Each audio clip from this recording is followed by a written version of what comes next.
We're back with the wonderful William. William, what was it like performing and growing in recognition, um, and such like Bob Marley and the Wailers and so on? Knowing them, knowing Bob No, Marley? no, being part of that circuit around that time. What was it like for you? Well, we must remember that there was deep politics. Michael Manley. Yes. Time then there was a whole awakening of a new time, and everybody saying Jamaica, and a whole different socialism type of thing, Hmm. and pride, a lot of pride, and the music was, of course, Ethiopia, a whole different revolution of drumming and Rastafarianism. It was a awakening of everybody trying to find that connection to Africa, and also unity, Hmm. messages, powerful messages. Bob, there was so much different messengers that were playing, and Bob was at the top doing it, and it was just beautiful. I mean, when you went out to play music as a Jamaican, you went and you played around the world. It's like Bolt, the same Bolt going out, and it's like you were a team going out and bringing out trophies. You know what I mean? You were, everywhere you was an ambassador for what you did, and you try and promote the country and the music. Have you ever met Bob Marley personally? Yeah. Yes, You've met I know him. I I think I've talked to him about 4 times. 4 times. I would say Cat is more closer to him. They were good. If you if you could if you could if you could ask Bob Marley, Peter Tosh, and Bonnie Whaler 2 questions today, what would you ask each of them, or what would you ask them collectively? Let's make it that I way. would, I would ask them if they really would believe that they. Well, I'd ask Bob personally, really, Uh-huh. if he believe that if he did really know before that they'd be tired to see him face, That what? that they'd be tired to see his face. In other words, he said that they're going tired to see. And to me, Bob was the person that Bob was. Let me give you a quick story here. Yeah. Pluto Sherventer, right? Was Hmm. going to buy. Bob wanted a BMW, and that Pluto had to buy.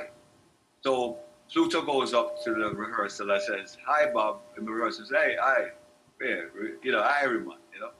And he says, "I bring the keys for the car.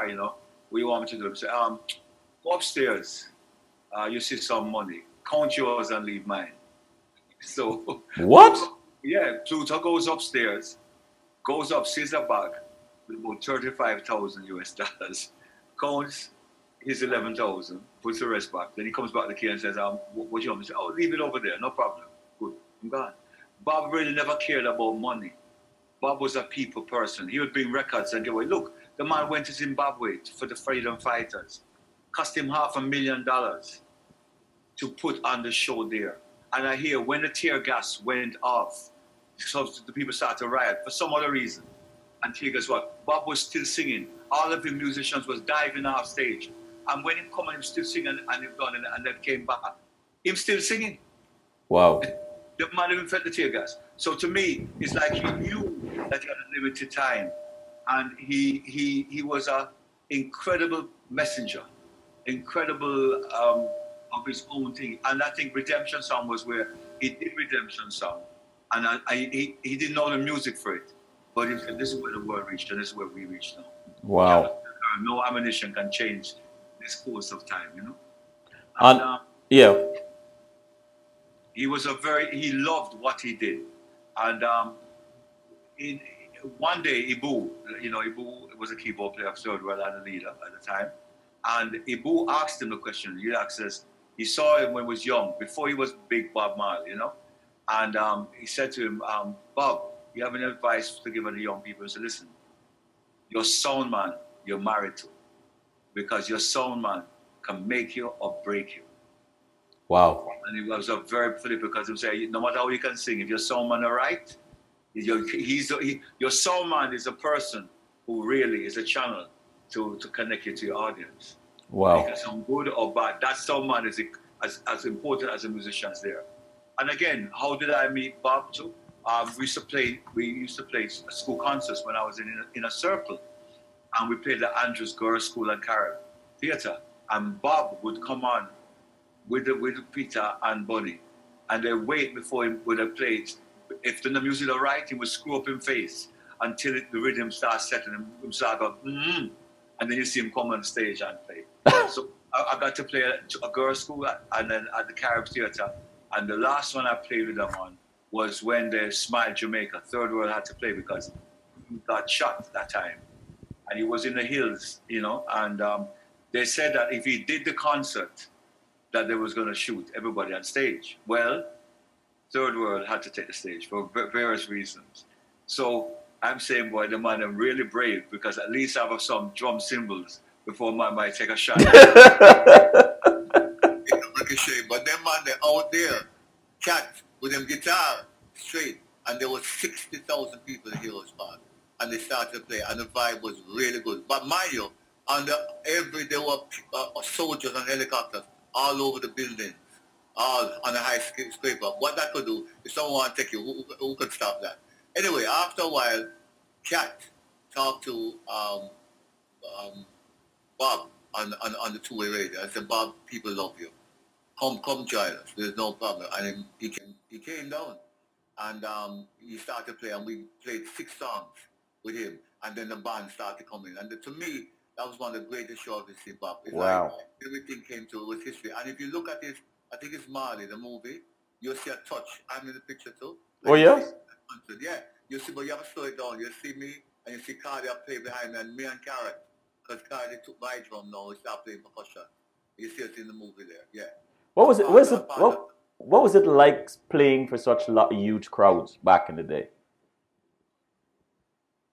Well, you start small, but we were lucky because when we was in a circle, we used to play at stadium gigs, which are like have 30,000 people full.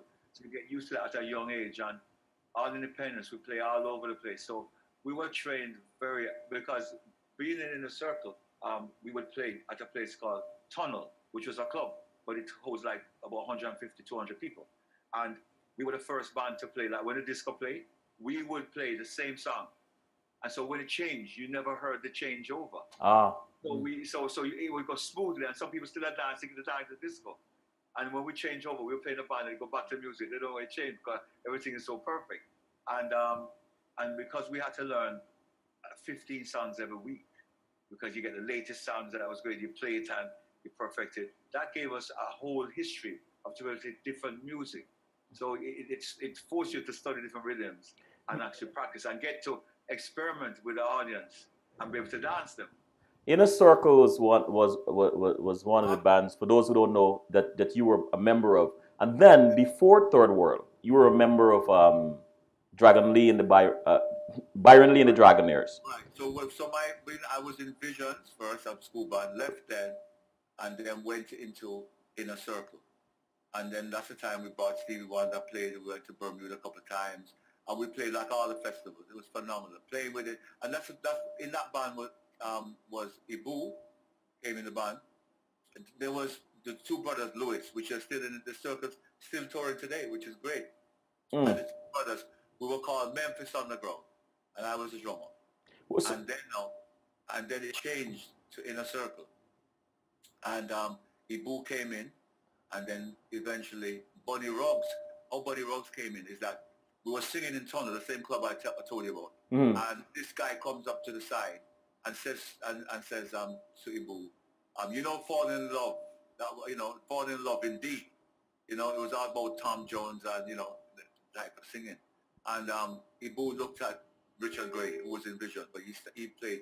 He was the first guitarist for Inner Circle at that time. He came over, and he said, "Yeah, man, that guy can sing."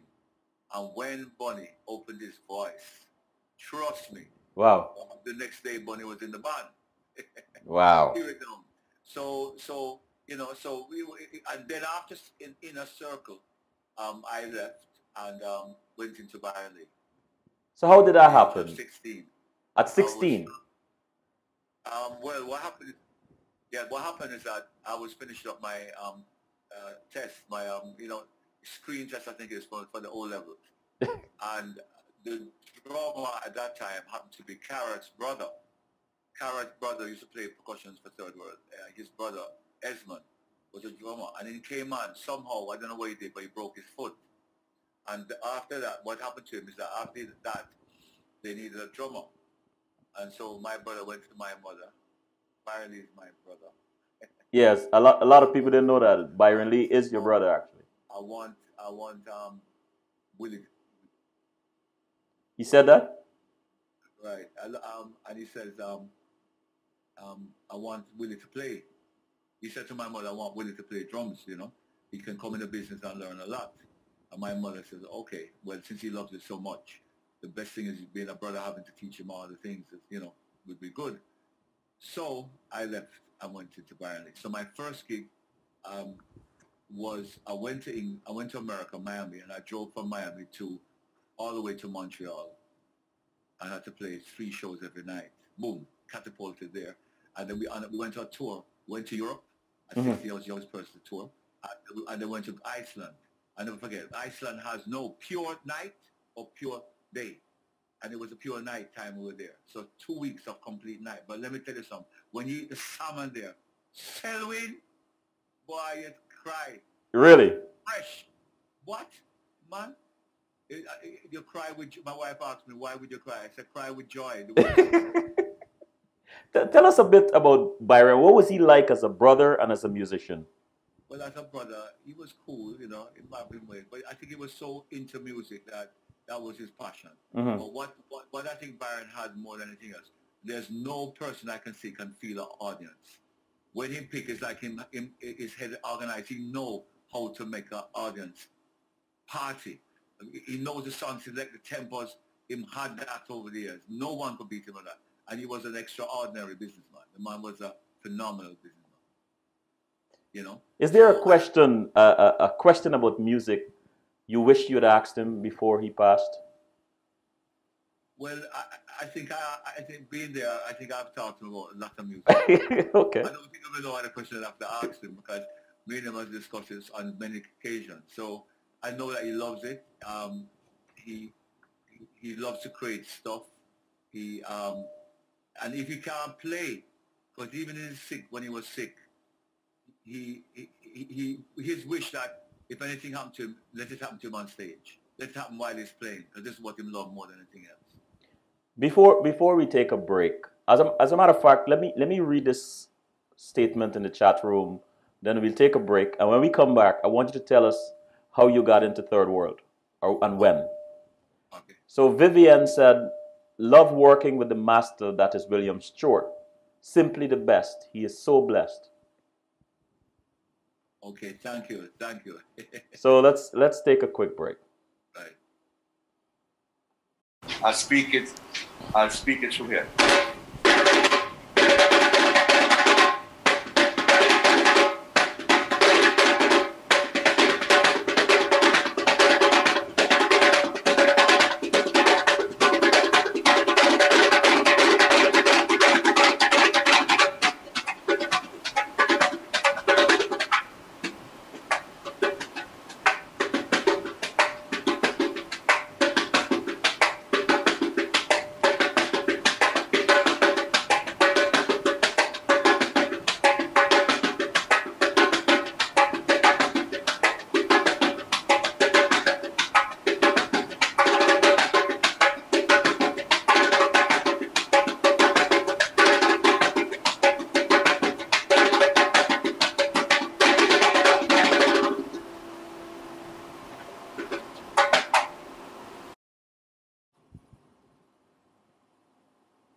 We are back with the master, William Stewart. So William, tell us about your journey in 3rd World. How did you get in? Well, remember the journey started from Inner Circle. Mm-hmm. So in the band there was Bonnie that came from Inner Circle, Ibu, Kat, and myself. So during that time there was a bond between all of us. And Bonnie left first. I left to go into Byron Lee. I left Kat and Ibu. And after a while, Kat decided he was going to leave and form a band. His idea was that he was going to call on me a former three-piece band like our Police was, and a guy called Colin Leslie. As he was leaving and saying that, I think Pretty or Boo said that, you can't leave me out. And so Boo and Pretty, who was the first lead singer, they went and formed 3rd World. In forming 3rd World, they had a drummer called Carl Barovia, which was the first drummer, and Colin Leslie was the bass person. Colin left and became the manager, and Richard Daly became the bass guitarist. He was a rhythm guitarist before he became the bass guitarist. And at Vale Roy, they practiced. Vale Roy was the Deputy Prime Minister's residence. They would practice there, and they started to get popular. They'll play hotels like in Montego Bay. By that time, I was in a band. I used to work as a salesman. I was a salesman for Passionate that used to, for Miracle Corporation, one of my other brother's company. We would bring in materials from, clothes and uniforms and things from Trinidad, actually. Davon, pants, we'd have there, and we'd sell that, and I did that. And I would be in a band. I was in a band called Happiness Unlimited. And so we played in North Coast, and 3rd World would play there. They didn't play, we would fill their gap. So that was happening, And I got to hear 3rd World play. We hired them for a show when they were just making the they were transforming to be from playing like dance to be a group of their own music. And I never forget that concert. Jamaican people wasn't too ready for it at that time. So there was another band called Generation Gap that tore the place down. And when 3rd World came, they played excellent, but it was just not the people never expected. So, they grew from there, and it was good. And then they played at a place called Epiphany. And when I caught them, it was fantastic. They were playing Isley Brothers stuff. Cat was going off on cello and harmonica. And it sounded great. And then they went to England, where they got signed to Island Records. And when they came back, they played back at Epiphany. I heard them, and it sounded good, But, there had been something wrong. I don't know what it was. But after that concert, they played at University of the West Indies the next day. And then I saw, like, the Saturday, Richie in the plaza, and he says, guess what? I said, what? He says, Connell's left the band. That's it. I said, what? And he said, yeah. And he said, we're auditioning drummers now, but they said that the only person that could go into 3rd World without audition is Willie Stewart. I said, what? He said, I know you're not going because I know you're working as a manager. I said, no, man, you don't know. He said, the Boo is down the road, So I went to Boo's house. I said, Boo, what happened? The Boo said, boy, Willie, it's funny. You're the only person I catch that you could have come in this band. In fact, the person that we're even thinking of considering, you tutored him.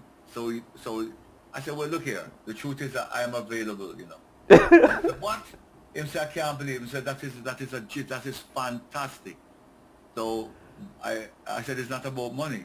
And he said, well, we have been, so I sold some things and started. My first gig was 1975, New Year's Eve night at Playboy Club. Really, what was it like recording 96 Degrees in the Shade? Oh, believe me, when we did the album first, it was done at Harry J Studios. Fantastic. I mean, we played, and remember, Bonnie just came in the band, so we wanted to create. They had the first album with that first group called 3rd World, and it was great. It was a signature and thing. So we, the new side now, had to create something different. I'm playing God Bless Us, and I think it was great. 96, actually, let me tell you how it goes. 96 was done, and it had more songs. And when Mr. Blackwell heard it first, he said it sounded like Sonny Bradshaw playing reggae music. Sonny Bradshaw's a jazz person. So we didn't know what that meant, if it meant going down the hill or whatever. But we were very creative with that music. And to date, everywhere we play around the world, they said we never got platinum. But any country we play 96, people know it and sing it. And in the Caribbean today, we were selling the records. It was a label called Cavlip. It sold, between Jamaica and the Caribbean, 50,000 copies. Wow. That would be triple platinum. That record sold, because we distribute ourselves, 50,000 copies. Really? Yes. I grew up in Guyana, as you know, and there was a time when 3rd World was really 96 degree song we used to really scream at parties and so on. The rhythm. Did you when you were recording this, when you guys were creating it, did you have creative freedom with the drums, the drumming part of that song? You mean 96 Degrees? Uh-huh. Well, let's put it this way. To me, Third World is a chosen group. We never could say that we met each other because Kat, me, and Kat, Ibu, and myself lived in Ligani. And as kids, I had my band called Visions. Ibu had his band called Rhythms. And Kat had a band called the Alley Cats. The Alley Cat. Yeah, and we would play all over against schools and competitions against each other. So we were friends then, but we wasn't, and it's like the band came together. It's a chemistry. Third World, it was like cooking. The ingredients made the legacy of Third World. Unbelievable. Wow. Sylvette in the chat room, Sylvette said, thank you for sharing your gift and passion all of these years. It is wonderful to hear the stories and learn the history of one of my favorite musicians. Appreciating this interview. Thank you. So who said that? What? Sylvette, Sylvett. Oh, tell her thank you, man. Thank you. I know who I say. I'm going to tell her halo. Willie, what goes through your mind when you hear songs like Now That We Found Love, Rhythm of Life, and Try Jah Love? Okay, so here we are. Sorry about that. Sorry about that. Right, internet it drop out. I know what happened to Comcast. Anyway. Right. So let me just slip to the chat room for a second. AB said, try Jah Love, one of the ultimate. Then there's always around. Did you contribute to these? Always around, try to love. Always around was Carrot. He wrote that song. And when he wrote that song, Bunny, Ibu arranged it. It was by Abu's apartment, and he was arranging it, and Bunny came and sang it and did a demo, and then I think he did a great version, you know. Bunny, I'd like at this time to really, Bunny leaving us last year this time is still a shock to all of us. It was in February. And hands down, Bunny is the number one vocalist. He's rated in world class. He did his job, and we can hear his voice everywhere, and all of us feel like a part of us is missing, you know, like a body, a limb. It's like he was part of that fabric of all of us. And in the chat room, Willard Hopak said to ask you if any of your kids followed your legacy. I would say that my daughter, my youngest daughter, she sings. She has a very unusual voice, very soft, and people tend to love it. And I'm hoping that one day she'll be able to, you know, realize that and do what God came for her to do, because she really loves just like I would drum, she always sing. My son now, he's the kind of producer. He does music where he produces really very good at computers and has a very good ear for music. So I'd say that my third Lika, when she was 11 and when I was in Jamaica living, I had my studio there. And at the age of 10, she knew how to run everything. I sent her to the course in electronics, in audio engineering for a year and a half. So when all the engineers come, she could tell them how to run the studio, do everything. She took everything, and she loved it. And her thing was that she wanted a family to start a business, a music company, and she had everybody doing this and that. So she took that part. So I said at least three of them had a part of it there, you know. AB said, beautiful, most beautiful song. Rest in peace, Bunny Ruggs.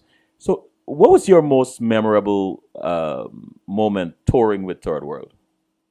I would say there has been a lot of incredible memories. I go back to when we played at Giant Stadium and 80,000 people. And when we played and the people erupted. I mean, seeing them move was like a sea of people. And it was phenomenal. I would say going to Botswana and playing a festival there on the border, because South Africa wanted us to come, but, you know, apartheid was in motion. Right. And they keep on asking us to come. And we couldn't understand why, because our music don't fit their regime. Because, I mean, apartheid is a wicked System. thing forced on the system, forced on the people. And a lot of people don't really know how wicked it really was. And so they were persistent. So I said, let me find out who these people are. And I met them in LA. And I said, why would you want us? Oh, we have Sun City and we're trying to make a difference. I said, you know what the difference is going to happen? They offered us $500,000 US. And I said, you know what the difference is going to happen? We'll be going there to celebrate our people's freedom.